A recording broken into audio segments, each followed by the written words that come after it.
Thank you everyone for joining today. As Jim mentioned, we're going to talk about the importance of timing and synchronization in 5G networks.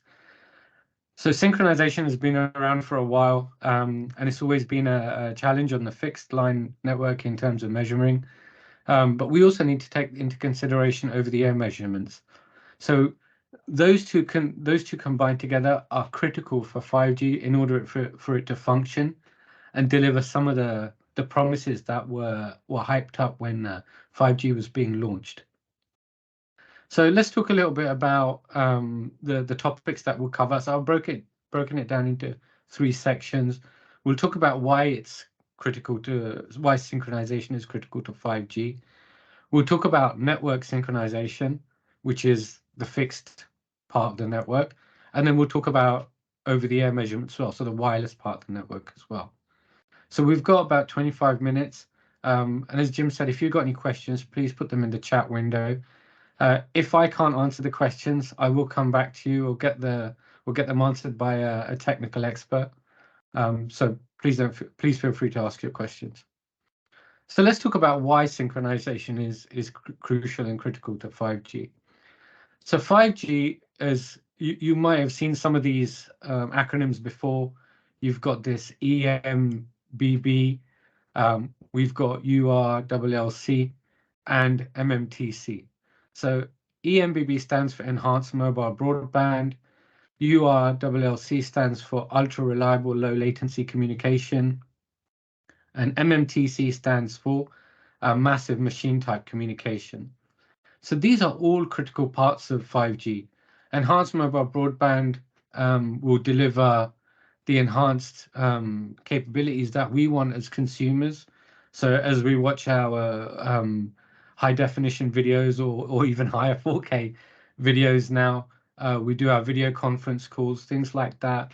They all need high capacity network in order to deliver that. Ultra reliable low latency communications are required for we discussed it when we talk about smart cities. So if you've got traffic lights connected to cars, we need an ultra reliable network, and it has to be low latency so that you can actively switch things like traffic lights in real time. So you can't have a delay because that could be a disaster. And then massive machine type communications is when you're talking about how there could be hundreds or thousands or millions of sensors that need to be connected to the network as well. So we see now, for instance, 5G being rolled out in as a communication system in farms. So they monitor the soil, they monitor the temperature, and again, that all puts stress on the network. And if there's not a capacity available, then that could affect other functions within the network as well. But this network, all these 3 combined together, is what gives us this 5G promise of delivering the hype that we talk about. Smart cities, the ability to truly work mobile and not worry about the network not performing. You're watching videos, whatever you do, you can do this all while you're on the go. Kind of like what 4G delivered over the last few years, but even to the next level now. So, when you've got multiple communications going, multiple calls with many people on there, you don't want any dropouts and things like that. So it promises a lot, but all these things need to be in place for that to be delivered. So here we start talking about this enhanced mobile broadband drive and the challenges in driving TDD deployments. So TDD is one of the big differences when it comes to 5G. And TDD stands for time division duplex. And it's a big change to anything that's come before. And I'll go through the slide here. So here you've got the requirement, right, of 5G, a high throughput network. And this can be delivered over various different frequencies. The low band, we're talking about frequencies typically below 2 gigahertz. Mid band, we're talking about up to 3.5 gigahertz, which is networks that are being deployed today. And then millimeter wave, we're talking anything above 20 gigahertz. And the idea behind this is the low band gives you coverage. The mid band gives you a nice sweet spot between coverage and performance. But millimeter wave, so the high band, gives extreme throughputs. And you might not need all three, but there'll be instances where the network will be able to decide which service you require and be able to switch you live. So let's talk about the changes in the technology that's being used in the front haul. So I mentioned TDD, this time division duplex. The older technologies that we're using from 4G and before that as well, and the other legacy kind of network technologies, is FDD, which is frequency division duplex. Now, the main difference between them is with FDD, you had channels adjacent to one another, so the uplink and downlink. And when I talk about uplink, I'm talking about our mobile UE or device connecting to the network. And then the downlink, which is the base station connecting to the mobile device. So uplink is our communication to the network, and downlink is the network connection to our device. So in the FDD, these were adjacent to one another. And that was the limitation. When you've got a frequency that a spectrum, excuse me, that's as packed as we have today, it's limited in what you can do with that, apart from changing the type of modulation. But TDD changes that, and rather than having them adjacent to one another, you can utilize the full spectrum, because you've got the uplink and downlink in the same frequency. And the thing that differentiates them now is time. And that's why synchronization becomes so important, because it's time dependent. So here, this is slide just for your reference when you review this in the future, perhaps. But this shows the value that low band brings in terms of coverage. Okay, throughput might not be great, but then mid band gives you coverage and throughput, like a good range, whereas the high band, the millimeter wave gives you great throughput, but perhaps the coverage is much dropped off because of the way the physics work. But again, please review at your convenience, and if you've got any questions, you're always welcome to come back. So let's talk about the different types of synchronization. There's various different types, and we're going to cover the four here. So the first one is frequency synchronization. So this is when two clocks are aligned in terms of their repeating interval, i.e. their frequency, but not in phase or time. Okay, so it's just the frequency that's synchronized. Then the next one is phase synchronization. So here you've got two clocks that are aligned in terms of their frequency, but also in their interval as well. So meaning that you've got them aligned in frequency and also in time as well, but not necessarily the same clock. So going one step further, this is when we start getting into time synchronization, is where you've got them aligned in frequency, phase, and time of origin as well. And this becomes critical. You'll see why as we go a little bit further. But there's also another consideration when it comes to the network as well. We have frame synchronization as well. So this is when you're looking at the individual time slots that are being transmitted, and we have these uplink and downlink frames. And you'll see that there's other ones as well, but in essence, these are the ones that we're talking about, uplink and downlink. And then we have this flexible frame as well. And we'll talk about why this becomes so critical. But you can see that this is a consideration as well, which wasn't really something that we had to worry about in the past. And here's why. So without synchronization, you can see here, for instance, this is one mobile provider here on the top, and then the second one. And then this is 5G. That's what NR stands for, new radio. And then the LTE, so 4G carrier here at the bottom. So if there's no alignment, there's a high chance, that you'll get an overlap between the downlink and the uplink. Now, the challenge that this poses is the uplink signal is very low level, so it's not high power at all, but the downlink is much higher power. So you can imagine if you've got a mobile device that's trying to connect to a network where there's already a downlink signal, we have very little chance of connecting actually, because it's drowned out because of the signal levels are so high. So without synchronization, that causes a problem because service provider 1 might be causing a problem on service providers 2's network. And I'll show you a use case at the end where we actually can see that how it looks on the spectrum as well. And then the other challenge is we've also got LTE 4G as well, and that might overlap as well. So you could be creating problems without realizing, just purely because of synchronization. And this is just one aspect of the synchronization. This is frame sync.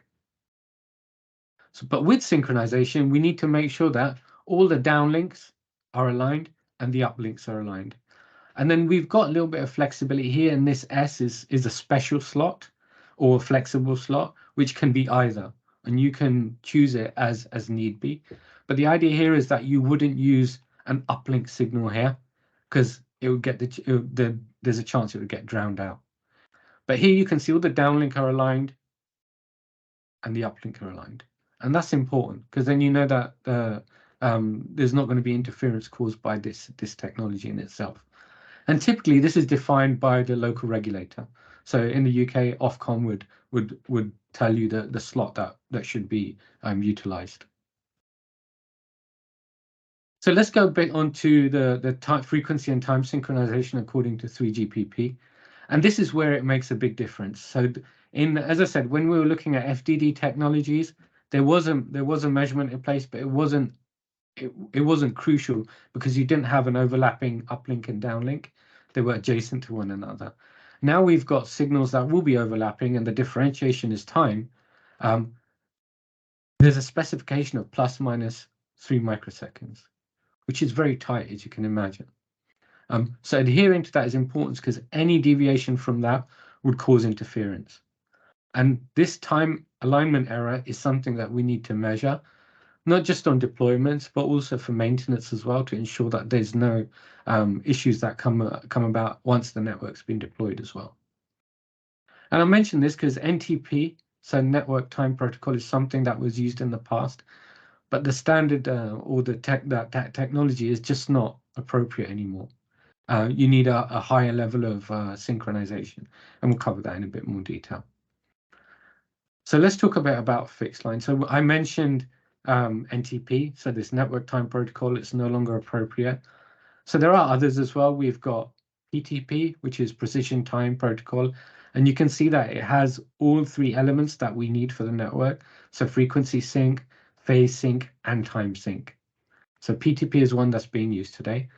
And then we have GPS or GNSS, and you can say again, it meets the criteria that I needed for the network today.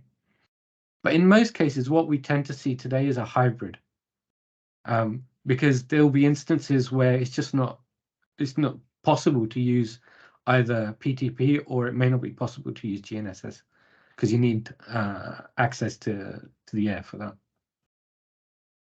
So we do get a hybrid. And then there's measurements associated with that as well. So we've got absolute measurements, and we've also got relative measurements, because as I mentioned, there's going to be times where you need to measure from the core network through to the edge of the net, or to the edge of the network, but then there needs to be some relative measurements done as well. So I'll show you that in a better diagram afterwards as well. So apologies for this. When I saw this first as well, I was like, okay. But this shows how complex a network can be, and where you would do absolute measurements and where you do relative measurements as well. And then in the slide, I'll show you where we'd actually do those and what points that you'd do those measurements. But actually, we make the process simple with the tool sets that we provide. We have products that make the measurements very easy. The GUIs make the process very simple. And this is an example of a typical hybrid solution, where you've got a clock in the center here using either PTP or Syncy, but then at the edge of the network or the RAN, you've got GPS connected as well, so GNSS. And this is typically what we tend to use today. But these are the points that, going back to the previous slide, of where you'd want to make the measurements. And again, it's a very busy slide, so I urge you to look at this afterwards. And again, if you've got any questions, you're more than welcome to come back to us. But this is where we'd use the tool sets that we provide to do the measurements. So you do measurements over the air. You do some of the measurements fixed in the network as well. But again, the process, we try and make that as simple as possible.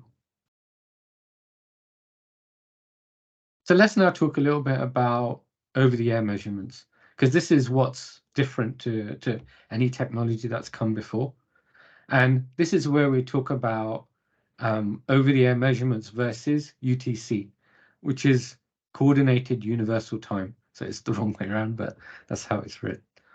So time error, TE, is the difference between the signal and the coordinated universal time. And it's measured using a known GPS reference. So again, we're trying to measure the performance of the network against the tester's GPS signal, which is known and captured. And again, sorry, I didn't cover this in the previous slides. When you have to measure things like GPS inside, you may need to use something like a rubidium clock, which can train over time, and then it holds the signal for a period of time, which we can do, of course, as well. So I'll come back to this now. So time error is the difference between the signal and the coordinated universal time. Then time alignment error is between two antenna ports. So it's between the actual ports themselves. Because when you've got massive MIMO or less even sort of MIMO rollouts, it's important to have that alignment in the same antenna as well. Because otherwise that can cause interference in itself. And again, we've seen that. I'm not going to cover that in detail today, but again, please feel free to reach out. We can show you some really good use cases where that's demonstrated. And then over-the-air time alignment error measurement limits differ between the two cells themselves, between the two carriers, because you don't want the cells to interfere in one another. You don't want the carriers to interfere in one another. And again, you don't want the antennas to interfere in one another as well. And they all have their own standards to abide by. And that's covered in these parts here. Again, the benefit here is all these measurements are done over the air, so there's no need to break the network down. You go on site and you do the measurements there, and you can validate that on the spot. And this is an example of where you do a measurement. Again, the GUI is very straightforward. You'd run it over time, and you'd see if it deviates from the central line, and then we've got limit lines set here. So if it goes beyond the plus minus 1.5, which in total is 3, you would see that. So very straightforward from that perspective. And this is an example of how we look at the frame slots. So once we look at the signal, we can demodulate and we can start looking at the frame slots as well. And you can see again, we've got the D stands for downlink, S is for special, sorry, and U is for uplink. So here we want to make sure that we can actually see the frame slots, and you can then see the difference in power levels as well. So if you look here, the downlink signal is higher than the uplink signal. So you could imagine if there was an uplink signal here, it would drown out if there was a downlink signal in the uplink, it would just drown it out. So again, the measurement is a complicated measurement, but we simplify that with the tool set that we use. And this doesn't just apply to 5G. As you can see here, there are deployments of LTE TDD as well, and it's equally relevant for that as well. So any TDD measurements or any TDD networks, they all have the same stringent timing constraints that need to be measured and validated as well. So let's talk about a use case. There's a lot of slides here, and I'm conscious that there's a lot of data to take in as well. But I want to show you a real live use case here. And in this case, we've got two operators, and this still happens today. Typical scenarios are where you've got either two operators. It could be an infrastructure share. There could be co-locating. It could be border as well. So it could be two operators in different countries on the borders. But in this case, what we've got is this was a border situation, but the same principle applies to when you've got more than one network operator in country as well. And here you can see operator 1, they've got their downlink, special and uplink slots. And then operator 2 is highlighted here.